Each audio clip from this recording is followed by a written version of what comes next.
그럼 안철수 후보가 제안한 서울시장 방식 여론조사란 어떤 방식일지 함께 보시죠.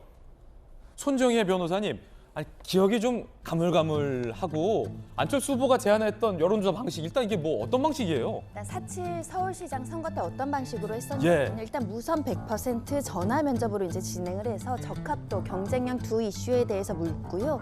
절반씩 합산하는 방식으로 했었습니다. 가장 논란이 됐던 역선택 방지 조항은 이제 포함하지 않은 상태에서 이제 진행이 됐었고 그때는 뭐 역선택 방지 조항 안 넣고 했네요. 예, 100% 국민 경선으로 이제 제안을 해서 이대로 진행이 됐었는데요. 그럼에도 불구하고 오세훈 서울시장 후보가 이제 단일화로 이제 되면서 지금 서울시장이 됐죠. 이 방식 그대로 하자는 게 지금 안철수 후보의 입장입니다. 예, 아니 그럼 손정혜 변호사님, 윤석열 후보 입장에서는 역선택 우려도 있다라는 얘기가 당 안팎에서 나오고 있는데 그때도 역선택 방지 조항 안 했는데 결국 오 시장이 이겼잖아요. 이번과 그때가 다른 이유가 있습니까? 일단 민주당 지지자들, 이재명 후보 지지층들에서 역선택을 통해서 안철수 후보를 지지하는 경우에 오히려 이제 이런 경선 결과가 안철수 후보보다 윤석열 후보가 낮게 나온다고 한다면 사실은 후보를 사퇴하거나 진짜 안철수 후보로 단일화되는 그림이 그려질 가능성을 배제하기 어렵거든요. 아, 그래요, 실제로? 이게 적어도 한 20% 가능성이 낮아도 20%라고 했을 때 단일화로 윤석열 후보가 아니라 안철수 후보가 된다고 한다면 사실 국민의힘에선 굉장히 최악의 결과가 될 수 있기 때문에 섣불리 받기 어려운 상황이다. 이렇게 말씀드릴 수 있고요. 특히 이 설문조사에 뭘 넣는지에 따라서 일부 지금 그 조사 결과가 안철수 후보가 앞서는 결과가 나왔었거든요. 그렇기 때문에 사실은 쉬워 보이지만 쉽지가 않은 겁니다. 그렇군요. 손정혜 변호사님 설명 들으니까 왜 이러는지 반응을 좀 알 수 있을 것 같습니다. 이준석 대표는 여기서 더 나갑니다. 그냥 포기해라 라고 압박하고 있습니다. 안철수 후보를요. 들어보시죠. 진정성이 좀 부족하다 이런 생각을 하고 있고 지금까지 해왔던 단일화는 없다는 식의 주장을 바탕으로 우리 당을 공격하는 논평을 냈던 것이 헐리우드 액션이라는 생각을 할 수밖에 없을 것이다. 결단에 따른 포기 및 지지 선언 이런 것이 아닌 이상 지금 상황에서는 시너지가 날 리가 없다 이렇게 생각합니다.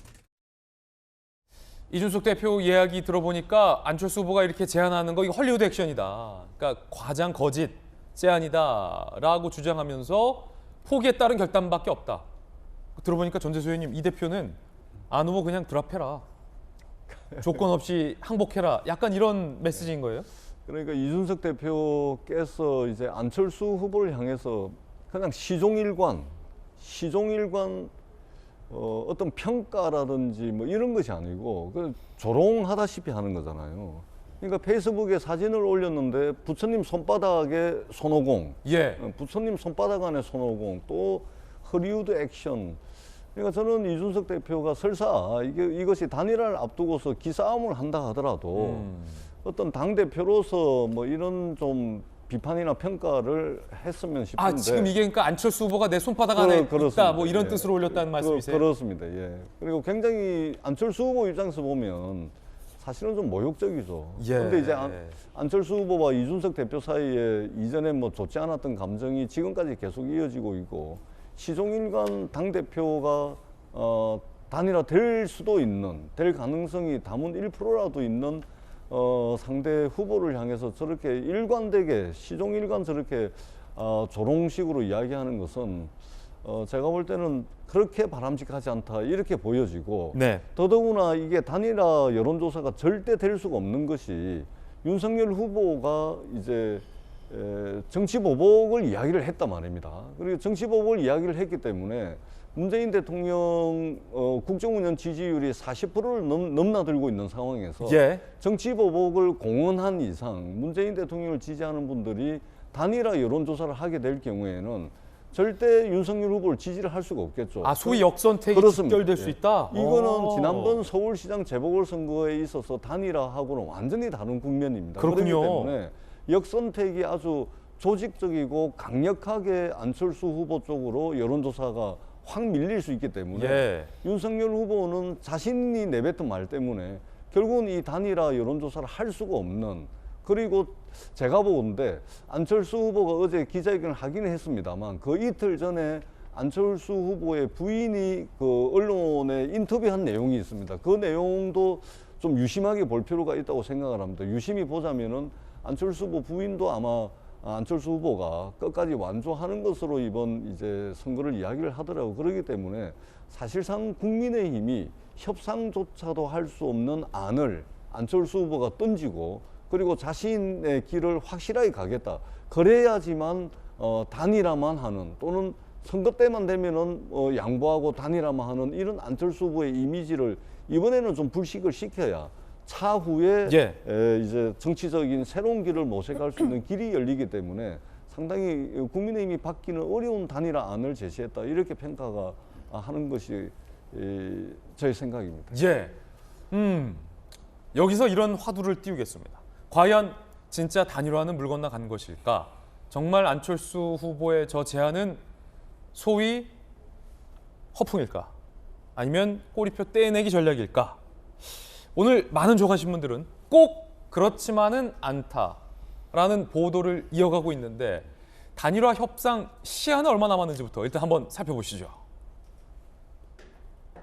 1차 협상 시한 대선 투표용지 인쇄일은 28일. 인쇄 전에 성사되면 후보 이름의 사퇴, 인쇄 후에 성사되면 투표소 안내문에 사퇴가 공지.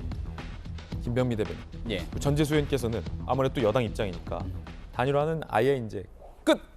단일화 생각이 없다라고 지금 계속 강하게 말씀 주시는데 시한은 좀 남았는데 오늘 중앙일보 제목은 이래요. 윤석열 안철수 단일화 협상에 방아쇠를 당겼다. 단일화의 여지는 있습니까? 정치는 가능성이 예술이라고 저는 늘 믿고 항상 그렇게 얘기를 하고 있습니다.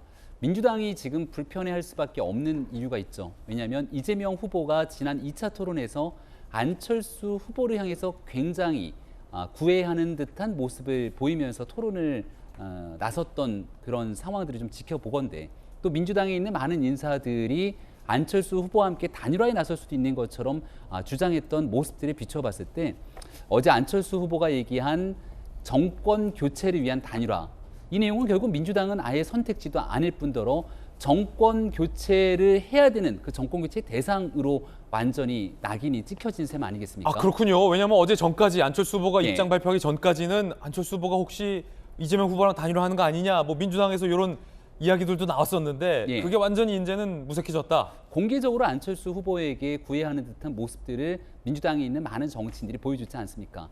근데 어제 있었던 안철수 후보의 그 입장문들을 쭉 살펴보게 되면 정권 교체가 가장 중요한 현재 있었던 상수 중에 하나로 보기 때문에 본인이 윤석열 후보에게 단일화를 제안했던 것이고요. 따라서 민주당 입장에서는 본인들이 생각했던 내용들과 정 다른 방식으로 움직이고 있기 때문에 현재로서는 안철수 후보와 윤석열 후보가 합쳐지기 어려움이 있다고 얘기를 할 수밖에 없는 상황이 아닌가 싶고요. 지금 현재 남은 기간에도 두 후보가 전격적인 만남을 통해서 또 이야기를 풀어갈 수도 있기 때문에 어느 하나 나온 얘기들만 가지고 뉴스를 바라볼 것은 아니라고 생각합니다. 안철수 후보가 정권 교체라는 대의라는 표현이 들어가 있기 때문에 두 후보 간의 어떤 극적인 단일화 협상의 여지는 남아있다. 라던 대변인의 발언이었어요.